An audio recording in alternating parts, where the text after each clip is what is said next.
హరహర మహాదేవ రక్ష రక్ష భైరవ విధాత టీవీ ప్రేక్షకులందరూ సుఖ సంతోషాలతో ఉండాలని మనస్ఫూర్తిగా ప్రార్థిస్తూ మీ విశ్వసాయి గురూజీ. ముందుగా అందరికీ భోగి, సంక్రాంతి, కనుమ శుభాకాంక్షలు.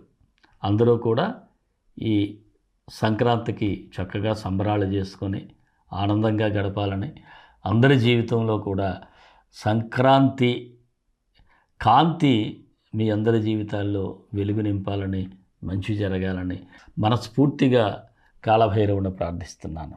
ముందుగా మన వీడియోలన్నీ మీకు నచ్చుతాయని భావిస్తాను. మీరందరూ ఒక లైక్ చేసి నన్ను ప్రోత్సహించండి. అలాగే ఎవరైనా మన ఛానల్ సబ్స్క్రైబ్ చేయకపోతే సబ్స్క్రైబ్ చేసుకోండి. 10 మందికి షేర్ చేసి మంచిని పంచండి. మరి ఈ రాశి ఫలాల్లోకి వెళ్ళే ముందు మన శక్తిపీఠంలో జరిగేటువంటి కార్యక్రమం మీకు వివరిస్తాను. జనవరి 18 ఆదివారం పుష్య అమావాస్య, అంటే మౌని అమావాస్య అంటారు. ఆ రోజు అత్యంత విశేషమైనటువంటి రోజు. అందరూ ఎటువంటి కర్మనైనా తొలగించేటువంటి అద్భుతమైనటువంటి అమావాస్య. అటువంటి అమావాస్య నాడు మనం ఎప్పటిలాగే రాజశ్యామల సహిత కాళభైరవ హోమాన్ని జరుపుకుంటాం. ఈ హోమంలో ప్రత్యక్షంగా కానీ పరోక్షంగా కానీ ఎవరైనా పాల్గొన్నట్లయితే వారందరికీ రుణబాధలున్నా, శత్రుబాధలున్నా, లేదా జ్ఞానానికి సంబంధించి అంటే విద్యకు సంబంధించి బిడ్డలకి ఇబ్బందులున్నా అన్నీ కూడా తొలగిపోయేటువంటి పరిస్థితి ఉంటుంది. మీరు ప్రత్యక్షంగా పాల్గొనవచ్చు, పరోక్షంగా పాల్గొనవచ్చు. అలాగే అన్నప్రసాద సేవ కూడా ఉంటుంది. మీ అందరికీ తెలిసిందే. ఈ హోమంలో పాల్గొన్న వారికి మీ యొక్క గోత్రనామాల వీడియోని పంపిస్తున్నాం. ప్రసాదాలకు కూడా అందరికీ అందజేయడం జరుగుతుంది. ఈ క్రింద స్క్రీన్ మీద స్క్రోల్ అవుతున్నటువంటి నెంబర్కి అమావాస్యను మీరు టైప్ చేసి పెట్టినట్లయితే వివరాలు తెలియజేయబడతాయి. అలాగే మరొక విశేషం ఏమిటి అంటే, ఈ జనవరి 19 నుంచి 27 వరకు రాజశ్యామలాదేవి గుప్త నవరాత్రులు జరుగుతాయి.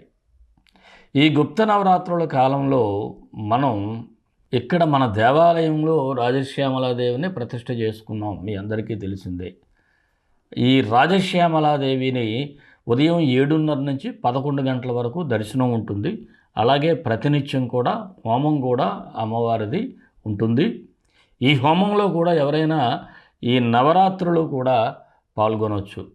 పాల్గొనేవారు ప్రత్యక్షంగా కావచ్చు, పరోక్షంగానే సరే పాల్గొన్న విశేషమైనటువంటి ఫలితం ఉంటుంది. వీరు కూడా గుప్త నవరాత్రులు లేదంటే రాజశ్యామలాదేవి అని టైప్ చేసి మనకి ఈ క్రింది స్క్రోల్ అవుతున్నటువంటి వాట్సాప్ నెంబర్కి పెట్టినట్లయితే దీని తాలూకు వివరాలు కూడా తెలియచేయబడతాయి. మీ అందరికీ కూడా అద్భుతమైనటువంటి విజయాలు సంప్రాప్తిస్తాయి. ఎందుకంటే మూలా నక్షత్రం ఇవన్నీ కూడా ఈ యొక్క ఈ నవరాత్రుల్లోనే ఉంటాయి కాబట్టి అమ్మవారి అనుగ్రహం అంతా. మరి రాశిఫలాల్లోకి వెళ్ళిపోదాం.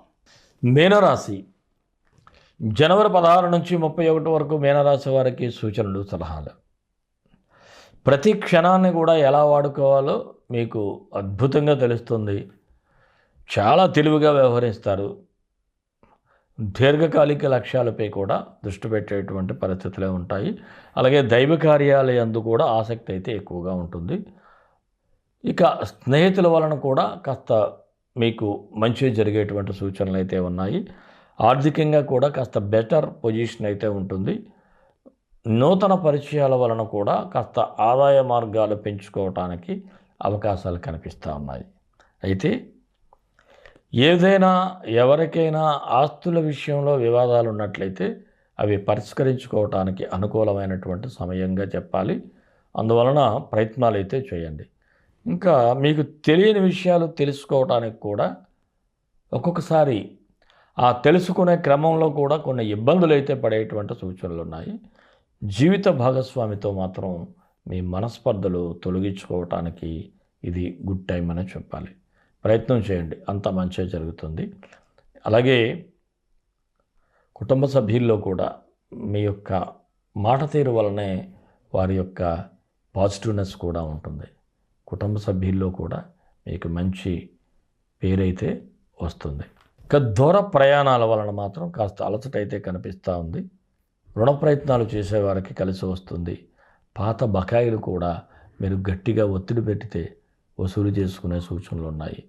కోర్టు సంబంధిత వ్యవహారాలు కూడా కాస్త స్తబ్దతగా అయితే ఉంటాయి. ఏ నిర్ణయాన్ని కూడా వెంటనే తీసుకోలేని పరిస్థితి అయితే ఏర్పడుతుంది. అందువలన అంటే కొన్ని సందర్భాల్లో కోర్టు వ్యవహారాలు ఉన్న వారికైతే ఒక రాజీ అనే ప్రయత్నాలు స్టార్ట్ అవుతాయి. మీరు రాజీ పడాలో లేకపోతే జడ్జిమెంట్ కోసం వెయిట్ చేయాలనేటువంటి సందిగ్ధత అయితే ఉంటుంది. ఇక గృహ నిర్మాణ ప్రయత్నాలు అయితే ముందుకు సాగుతాయి. ప్రభుత్వ పరంగా మీకు రావలసిన ఏదైనా ఉంటే మీరు కాంట్రాక్టర్లు అనుకోండి, డబ్బు రావాలి, లేకపోతే ఇతరులకు కూడా ఏదైనా బెనిఫిట్ ఉంటే గట్టిగా ప్రయత్నాలు చేయండి. ఇక వివాహ ప్రయత్నాలు చేసేవారికి సానుకూలంగా ఉంది. విదేశీ ప్రయత్నాలు చేసేవారికి కూడా కాస్త మంచిగానే కనిపిస్తూ ఉంది. ఉద్యోగ ప్రయత్నాలు కూడా మీకు మెరుగుపడి అవకాశాలు వచ్చే సూచనలు అయితే ఉన్నాయి. ఇక రాజకీయ నాయకులకైతే సాధారణంగానే ఉంది. ప్రజల్లో మీ పేరు ప్రఖ్యాతులు బాగా ఉండేలా ఉండాలి అంటే అందుకు తగ్గ మీ ప్రవర్తన కూడా ఉండాలి. అది కొద్దిగా సెటరేట్ చేసుకోవాలి. ఇక ఉద్యోగస్తులకైతే బెటర్ టైం అనే చెప్పాలి. మీ పనికి తగినటువంటి గుర్తింపు అధికారుల్లో ఉంటుంది.